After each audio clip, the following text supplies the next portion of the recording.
جو تربیت ہونی چاہیے وہ اس کی بچپن سے ہی جب ماں کی گود میں ہو تبھی سے اس کو کلمہ پڑھانا چاہیے، اور جیسے جیسے اس کی عمر بڑھتی جائے، جب 7 سال کا ہو جائے تو اس بچے کو نماز پڑھنے کی ترغیب کرنی چاہیے۔ تو ہم آئیے آپ ایک کڑی آگے بڑھتے ہیں، اور اس کے بعد آپ ہی کی بستی دوستیہ سے ایک ابھرتے ہوئے ستارے ناصر صلاح الدین کو دعوت دیتے ہیں، جن کا موضوع ہوگا کہ گھر میں سکون کیسے۔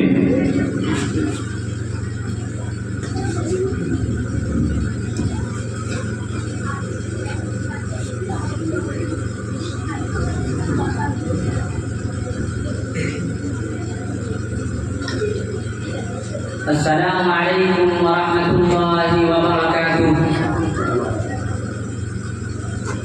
ان الحمد للہ نحمده ونستعینه ونستغفره ونعوذ باللہ من شرور انفسنا ومن سیئات اعمالنا، من يهده الله فلا مضل له ومن يضلل فلا هادی له، واشهد ان لا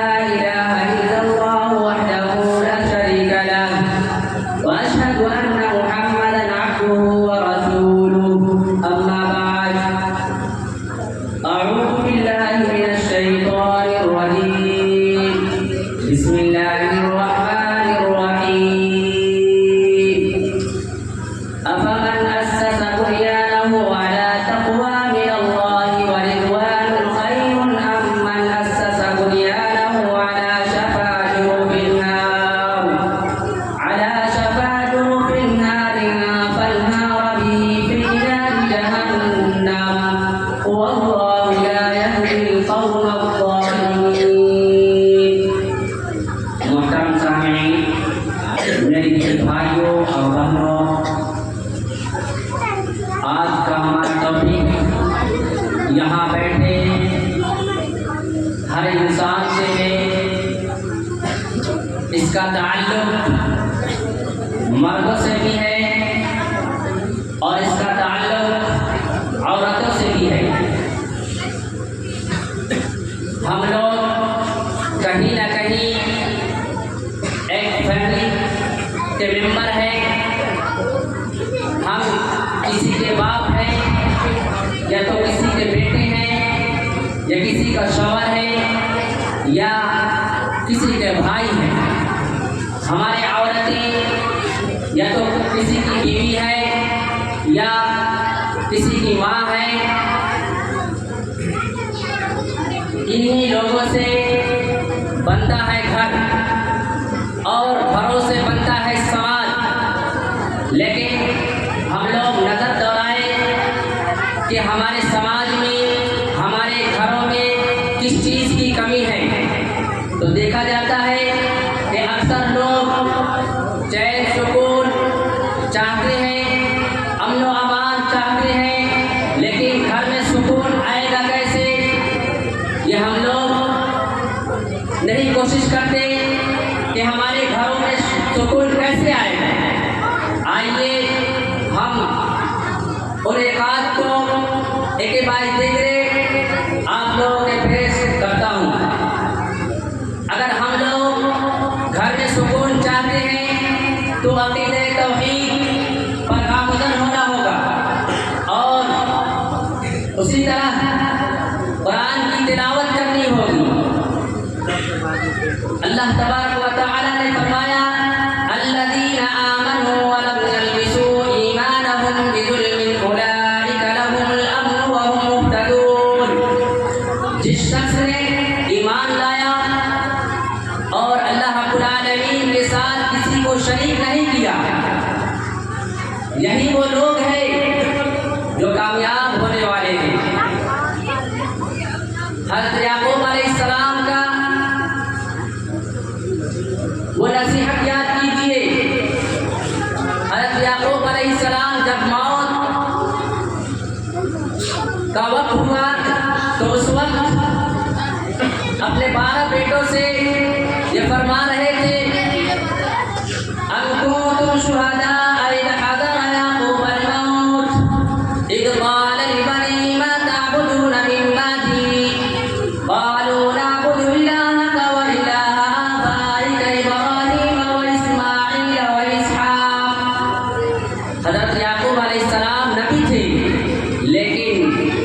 اپنے 12 بیٹوں سے توحید کی دعوت دے رہے تھے کہ اے میرے بیٹے، میرے جانے کے بعد تم کس کی پرستش کرو گے، کس کو تم پکارو گے؟ تو 12 بیٹوں نے بیک وقت ایک زبان ہو کر کہا کہ ہم اللہ تبارک و تعالیٰ کا پرستش کریں گے، جس کو آپ پکارتے تھے اسی کو ہم پکاریں گے، جسے ہمارے چچا نے پکارا اسی کو ہم پکاریں گے۔ اس سے یہ ثابت ہوتا ہے کہ ہم لوگ اس دنیا میں رہتے ہوئے اپنے اولاد کو توحید کی وصیت کریں۔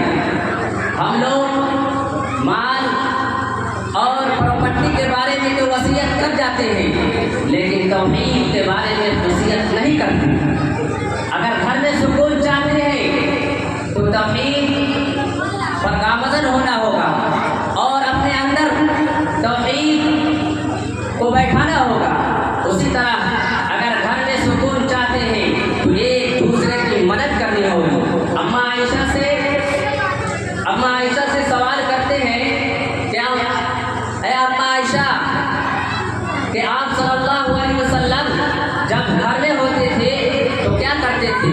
اماں عائشہ جواب دیتی ہے کہ آپ صلی اللہ علیہ وسلم جب گھر میں ہوتے تھے تو گھر میں کام کرتے تھے، ایک دوسرے کی مدد کرتے تھے، لیکن آج ہم اور آپ بیوی کے کام میں، گھر کے کام میں ہاتھ بتانے کو معجوب سمجھتے ہیں اور کمتر سمجھتے ہیں۔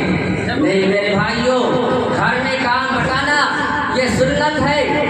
آپ صلی اللہ علیہ وسلم نے بھی جب بھی گھر میں جایا کرتے تھے تو بیوی کے کام میں وہ ہاتھ بٹاتے تھے۔ آج ہم لوگ اس سے بہت دور ہیں، اس لیے سکون چاہتے ہیں تو بیوی اور گھر میں جو کام کہے اس کو کرنا ہوگا، ایک دوسرے کی مدد کرنی ہوگی، گھر کے اندر بھی اور گھر کے باہر بھی۔ اسی طرح اگر گھر میں سکون چاہتے ہیں تو قرآن کی تلاوت کرنی ہوگی۔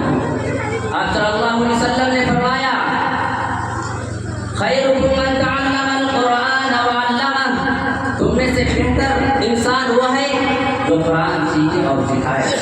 یہاں قرآن سیکھنے اور سکھانے کی بات ہو رہی ہے، لیکن ہم لوگ نہ جانے کس غفلت میں پڑے ہوئے ہیں اور قرآن سے، حدیث سے، دین سے کتنا دور ہوتے جا رہے ہیں، اور یہ بھی سوچتے ہیں کہ گھر میں سکون آئے گا کیسے۔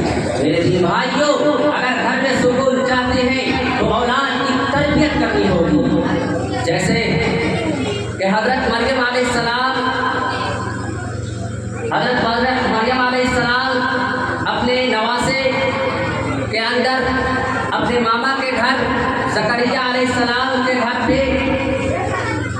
پرورش پا رہے تھے تو بغیر موسم کے حضرت مریم علیہ السلام کے پاس پھل آ جاتا ہے، تو فوراً زکریا علیہ السلام وہ سوال کرتے ہیں قال یا مریم انا لک ھذا، اے مریم تمہارے پاس بغیر موسم کے پھل کہاں سے آیا؟